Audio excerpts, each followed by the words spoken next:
Hi everyone, welcome back to a new weekly vlog. I just wrapped up another vlog. I was debating whether or not to actually start another weekly vlog or not because this week I'm doing a lot of like engagement shoot prep because that's happening on Friday, and I considered doing like a normal days in my life vlog, but I was starting a new book, so I was like, why not? This one is Immortal Consequences by Ivy Marie. This came out like a couple months ago. It's new. It's overdue at the library. Super sorry. So hopefully I can finish it quickly by like at least Wednesday because I leave for my engagement shoot upstate on Thursday and I can start a new book. This, I was just reading through the synopsis and it reminds me of like Phantasma. It's YA, so it's taking place at a school. There is Blackwood Academy, a legendary academy located on the fringes of the afterlife, and once you enter, the only way out is to graduate and join the school's like magical elite or cross over to the other side, which you won't know what it is. There is a once in a decade celebration, but instead this year the decennial isn't a celebration, it's a competition where there can only be one winner. There are two academic rivals in this. There's one girl driven by her ambition, a charming playboy who never cared for anyone until he met the academy's newest student. I guess we'll see how that goes. I feel like stakes are high. I absolutely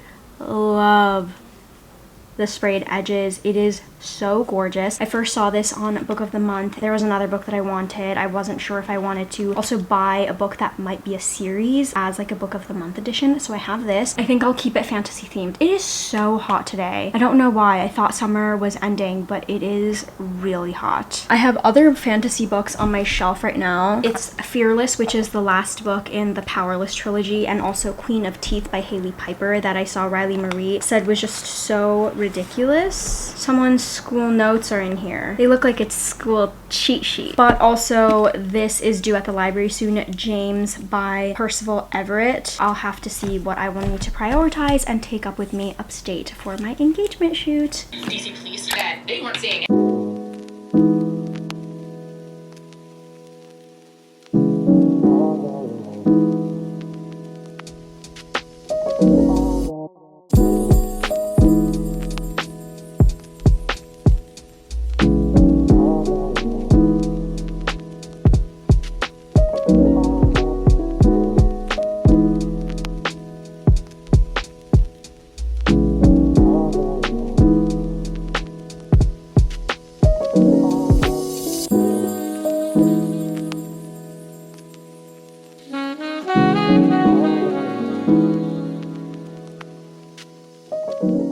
Folding a bit of laundry, and I thought that I would talk about Immortal Consequences since I started that. I think I read like just under 100 pages of that, which is great. So far there's a couple POVs which I like wasn't expecting. The synopsis kind of made it unclear if it was going to be between the good girl and the boy only, but it looks like there's like 5 character POVs that we're following, and I didn't realize that in this academy they're all dead. They're all like technically ghosts, I guess, and they're kind of stuck in this limbo at the school to hone their magic. So you only attend the school if you have passed away. There is something called shadow magic that is not illegal, but it is part of the demons or demians side, and they're like essentially the bad guys. So far, obviously a little bit confusing. There is a lot to be learning about this world. I'm not like 100% there yet because there's so much world building. I didn't even realize that they were dead. So I'm just trying to get a feel for the characters at the moment. You could tell there's like goody two-shoes. There's also people who are rule breakers, and they all want to be nominated for the decennial to ascend essentially and have this position of power. Right now I am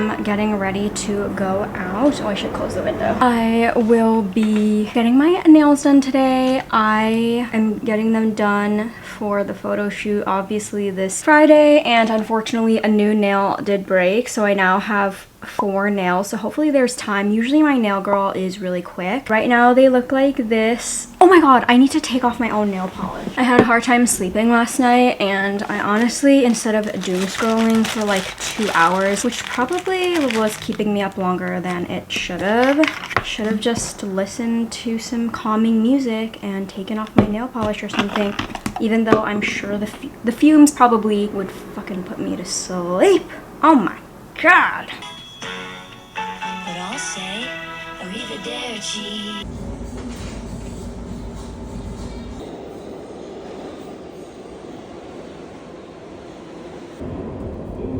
Southbound B train.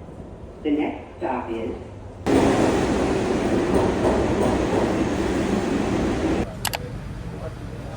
Oh my god.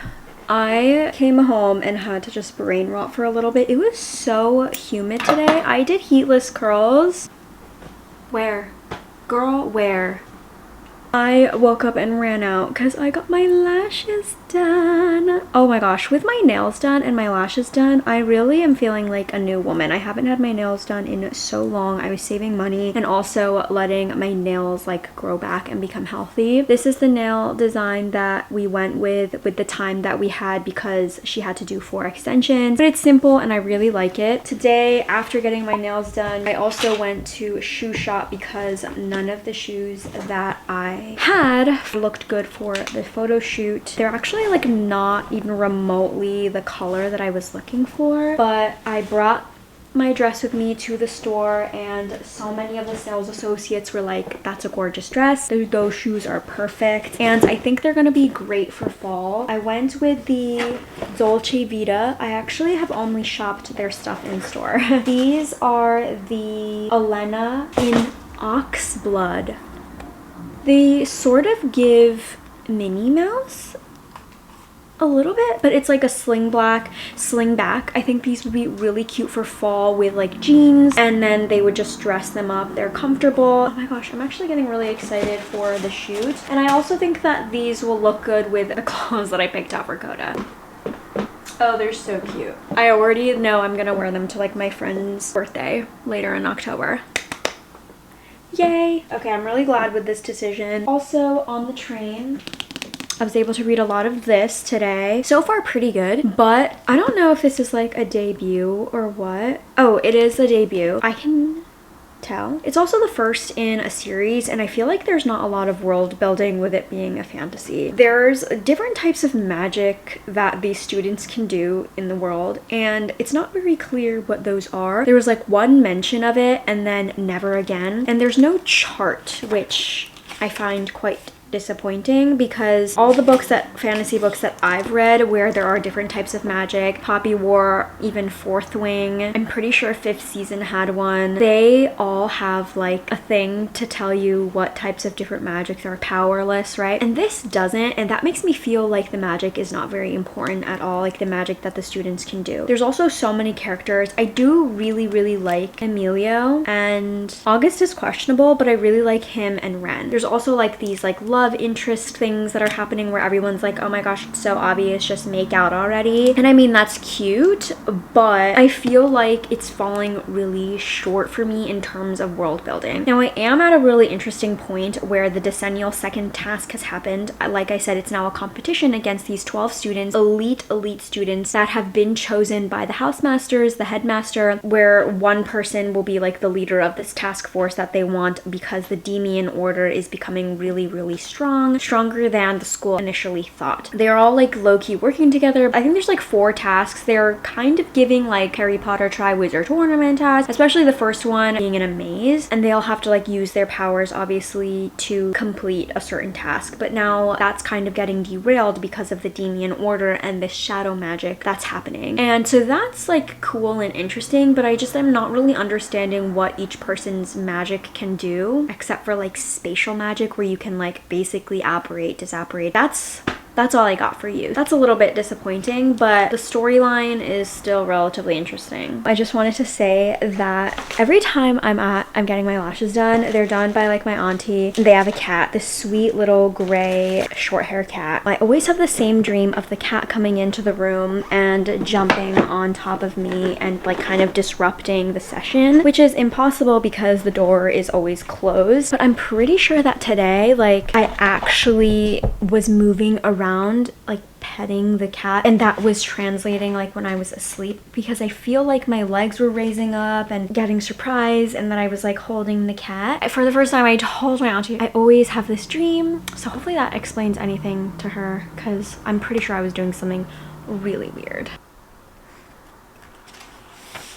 And I was talking about my favorites in the Q&A, and I said summertime pretty. And hello, I don't even know the last clip that I filmed, but I'm awake now. I'm gonna run my 10K that I've been doing every month. When I went away for the engagement shoot upstate, I actually didn't read anything at all. We were going to bed early because we were having early mornings, but I wasn't reading at all, and I was actually okay with that. But with that being said, since I've been home, I have been reading a lot. I read like 150 pages yesterday, so I'll definitely will finish this today. It's actually really easy to read, which I really appreciate, especially I find that with classics, I just feel super uneducated, which is why it felt better to read them in school because I could actually understand what was being said, which I guess also is like a really beautiful way of writing, but also very confusing and inaccessible. I don't know if I said, I probably have, but I have not read Huckleberry Finn. I've never read Tom Sawyer. Those were not assigned readings in my high school class. It always depended on the class. I actually didn't even read like the spark notes, the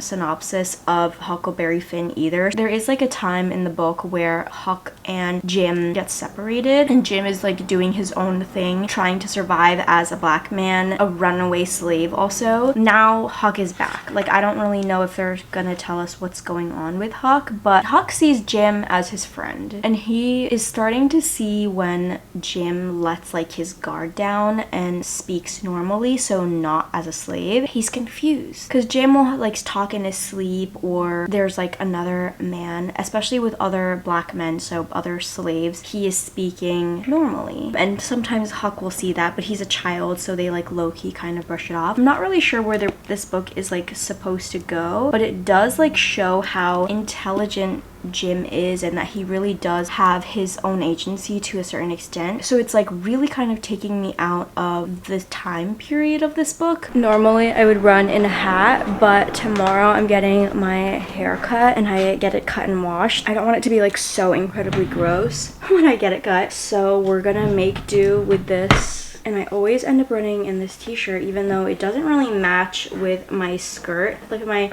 BTS Jin socks that my friend got for me. Haha. I think I'm just gonna eat peanut butter. Let's fucking go, bitch.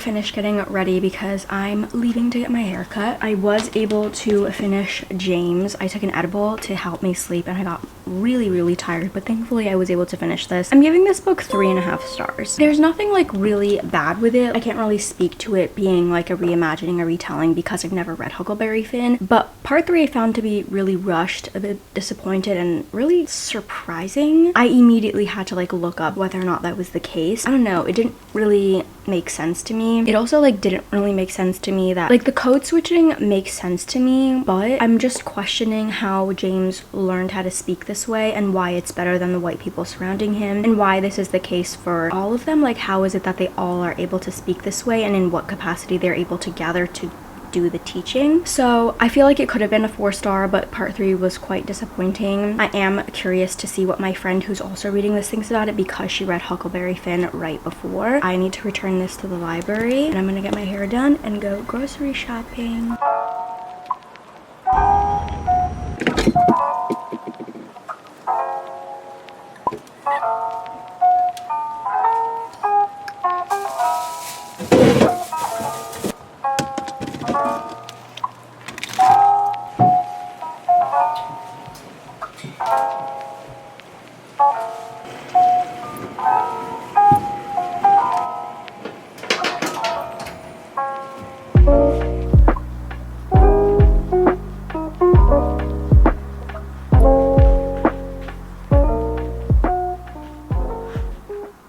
Just put on a load of laundry. I have 2 book packages from Penguin. My haircut went really well. I decided to get bangs again, as you saw. I just feel better with them because my face is so round. I feel like it gives it more shape. Oh, this is huge. Oh, that's 2 books. Okay, This is so cute. This is Groove by Bernice L. McFadden. This is so cute. Taking place in New York City, April 2002.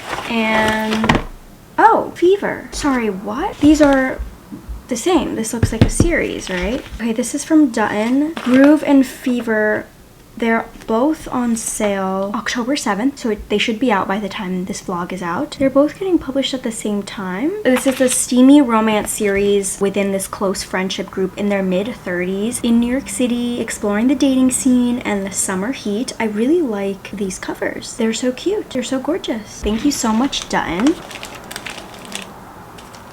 Other one. Da-da-da. Oh, I remember picking this one. This is Fun at Parties by Jamie Harrow. This is also a romance and a little bit on the thicker side. It comes with this poster because I think it's like a road trip. This is really cute. It's showing you the route that they're going on. This one is on sale already, actually, September 16th. It's a estranged friends to lovers romance following a celebrity spin instructor and her longtime crush that end up taking a cross-country road trip spontaneously that turns into an unexpected but epic party hop and end up en route to love. This is also super cute. Can't wait to read these. Thank you so much to Dutton for sending these. After my haircut, I went grocery shopping to H-Mart, got a wax, and then I also went to CVS to pick up some items. Because I got bangs, my hairstylist Julia, she was telling me how to style them, get reacquainted, and told me that the round brush tool, hot tool that I have is too big, so I got a smaller round brush, travel size toothpaste, new bang clips for when I want to air dry, because I actually don't have these creaseless ones and I was looking for them, and I really like these colors. Gum for the plane because I cannot stand the smell. I'm very sensitive. Spontaneously, these. And because I spontaneously grabbed these, I forgot to grab like a can of cat food because I saw a stray cat in my neighborhood and I wanted to make sure it was getting fed, so I'm gonna try to go to the deli. But I also did start Queen of Teeth. It's so weird, but I've read maybe like 40% of the way through. It is really easy to read. I was talking to my hairstylist about it and it was so weird because it's literally about a set of teeth within this vagina. So I saw Riley Marie read this, and just from her reaction, I felt like I wanted to pick it up. This is Queen of Teeth by Hailey Piper, and it is a horror book where Yaya, our main character, discovers a set of teeth between her teeth, and she is now being hunted by one of the most powerful corporations in America. It's kind of like this alternate universe. Nancy Reagan won the election in 1988. There is this pharmaceutical company that Yaya's been going to because she has a rare genetic condition due to a side effect from this company. This thing in her vagina not only has teeth, but it's also sprouting horns, and it has tentacles and a mind of its own. It's named Magenta, or she's named Magenta at the moment, and like loves peanut butter, which I feel that. So it's very odd and really gross. Like my face on the train reading it's just like ugh, the whole time, but I'm having a good time with it so far. Really easy to read. I'm gonna eat my kimbap that I picked up at H-Mart. I got the seasoned squid one. Kimchi on the side. I think I'm only gonna eat half because it is a late lunch, and I'll save the other half for Kodo when he gets home.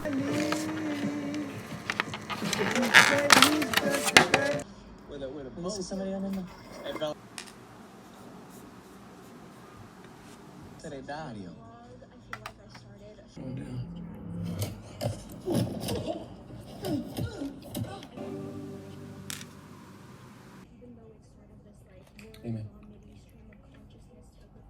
Hi everybody, I'm here to do my wrap up because I finished Queen of Teeth last night. I was able to move through this pretty quickly, but I didn't read for one day because I went to a concert and came back to it kind of confused about how Magenta was growing and her like ability and what ended up happening to Yaya, or if they like truly became one. Like the size of her was confusing me, so I'm giving this book 3 stars. I think it was still really readable, and I think towards the end I was just getting really tired because I was ready to sleep, but for the most part I felt like confused and definitely didn't have the same emotions as I did when I initially started this book, which really sucks. So it turns out that this vlog is just full of really mid books for me because Immortal Consequences I also gave 3 stars, and James I gave 3.5 stars. But I hope you all enjoyed. I'm very curious to see what other people think of this book. I think I need to brush up on what Riley Marie thought about this book just because the imagery just just